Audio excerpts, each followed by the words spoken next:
Hi friends, പുതിയൊരു വീഡിയോയിലേക്ക് എല്ലാവർക്കും സ്വാഗതം. അലീനയോടുള്ള ദേഷ്യം കൊണ്ട് ഇനി ഈ വീട്ടിൽ അവളുണ്ടാക്കുന്ന ഒരു ഭക്ഷണവും കഴിക്കില്ല എന്ന് വൈജയന്തി പറഞ്ഞിരുന്നു. ഇതനുസരിച്ച് പുറത്തുനിന്നും ഭക്ഷണം ഓർഡർ ചെയ്തിരിക്കുകയാണ് വൈജയന്തി. അലീനയാണ് പാഴ്സൽ വന്ന് വാങ്ങുന്നത്. ഇതിന്റെ ബിൽ പേ ചെയ്തതാണോ എന്ന് ചോദിച്ച് അലീന ഓർഡർ വാങ്ങുന്നു. പാഴ്സലും കൊണ്ട് അലീന നേരെ പോകുന്നത് വൈജയന്തിയുടെ അടുത്തേക്കാണ്. വാതിൽ തുറന്നതും വൈജയന്തി അലീനയെ ചീത്ത പറയുന്നു. നീ എന്തിനാണ് എപ്പോഴും എന്റെ റൂമിലേക്ക് വരുന്നത്? ഞാൻ മേഡത്തിന് വന്ന പാഴ്സലും കൊണ്ടുവന്നതാണ്, അലീന പറയുന്നു. അത് അവിടെ വെക്കാമായിരുന്നില്ലേ? അലീന പറയുന്നു, ഭക്ഷണം ചൂടാറി പോകണ്ട എന്ന് കരുതി കൊണ്ടുവന്നതാണ്. ചൂടാറിയാലും കുഴപ്പമില്ല, ഞാനല്ലേ കഴിക്കുന്നത്, അതിന് നിനക്കെന്താ കുഴപ്പം? എന്നോട് ദേഷ്യം തോന്നില്ലെങ്കിൽ ഞാനൊരു കാര്യം പറയട്ടെ. ഇവിടെ ഭക്ഷണം വെക്കുന്നുണ്ടല്ലോ, പിന്നെ എന്തിനാണ് പുറത്തുനിന്ന് ഓർഡർ ചെയ്യുന്നത്? നീ വെക്കുന്നത് തിന്നാനല്ല ഞാനിവിടെ ഇരിക്കുന്നത്, എന്റെ ഗതികേട് കൊണ്ടാണ്. ഇത് കേട്ട അലീന പാഴ്സലും കൊണ്ട് തിരിച്ചു പോകുന്നു.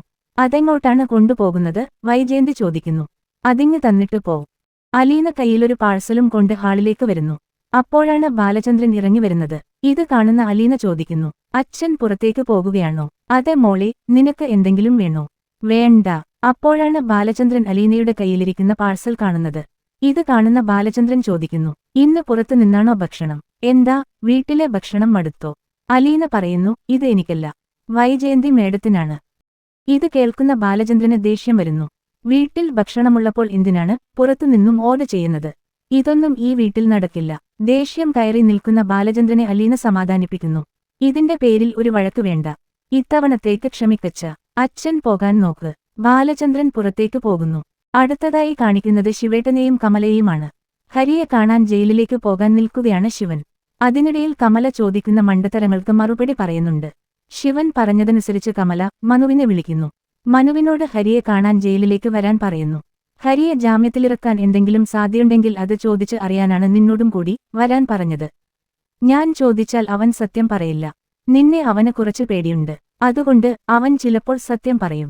ഇതു കേട്ട മനു അച്ഛന്റെ കൂടെ പോകാൻ തയ്യാറാകുന്നു. അച്ഛനും മനുവും ഹരിയെ കാണാൻ വേണ്ടി ജയിലിൽ എത്തി കാത്തു നിൽക്കുന്നു. ഹരി വരുന്നു. ഹരിയോട് അച്ഛൻ ചോദിക്കുന്നു, നിനക്ക് എങ്ങനെയുണ്ട് ഇവിടെ? കുഴപ്പമൊന്നും ഇല്ല, ഹരി മറുപടി പറയുന്നു. പക്ഷേ മറ്റു രണ്ടുപേരും മറ്റന്നാൾ ജാമ്യത്തിലിറങ്ങും, അതാണ് എന്റെ പ്രശ്നം. പോക്സോ കുറ്റം ഉള്ളതുകൊണ്ട് എനിക്ക് മാത്രം ജാമ്യം കിട്ടില്ല. ശരണ്യക്ക് 18 വയസ്സായല്ലോ, പിന്നെ എങ്ങനെയാണ് പോക്സോ കുറ്റം വരുന്നത്? മനു ചോദിക്കുന്നു. ഞാൻ 2 വർഷമായി അവളെ ഉപദ്രവിക്കുന്നു എന്നാണ് അവൾ പോലീസിൽ നൽകിയിരിക്കുന്ന മൊഴി. അത് സത്യമല്ല. മറ്റുള്ളവരുടെ നിർബന്ധത്തിന് വഴങ്ങി അവളും അവളുടെ വീട്ടുകാരും കള്ളം പറയുന്നതാണ്. ഹരി പറയുന്നത് മനുവിന് അത്ര വിശ്വാസമാകുന്നില്ല. ഹരി പറയുന്നു, എന്നെ എങ്ങനെയെങ്കിലും ജാമ്യത്തിലിറക്കണം. നീ പറയുന്നത് സത്യമാണെങ്കിൽ നിന്നെ ജാമ്യത്തിലിറക്കാൻ പറ്റുന്നതെല്ലാം ഞങ്ങൾ ചെയ്യും. ശിവനും മനുവും ഹരിയെ കണ്ടതിന് ശേഷം പുറത്തേക്കിറങ്ങുന്നു. ഹരിയെ കണ്ടു കഴിഞ്ഞ് കാറിൽ കയറുന്ന മനുവും അച്ഛനും അവനെ രക്ഷിക്കാനുള്ള വഴികൾ ആലോചിക്കുന്നു. നമുക്ക് ശരണ്യയുടെ വീട്ടുകാരെ ഒന്ന് കണ്ടാലോ? ശിവൻ ചോദിക്കുന്നു. ഈ കാര്യം പറഞ്ഞ് നമ്മൾ അങ്ങോട്ട് ചെന്നാൽ കൊല്ലാൻ പോലും മടിക്കില്ല അവിടുത്തെ നാട്ടുകാർ. ചെയ്ത തെറ്റിന് അവനെ ശിക്ഷിച്ചോട്ടെ, ചെയ്യാത്ത തെറ്റിന് ശിക്ഷ അനുഭവിക്കണോ? ഹരി പറയുന്നത് മുഴുവൻ എനിക്ക് വിശ്വാസമില്ല. എന്തായാലും ആലോചിച്ച് സാവകാശം നമുക്ക് പറ്റുന്നത് ചെയ്യാം. മനു അച്ഛനെ സമാധാനിപ്പിക്കുന്നു.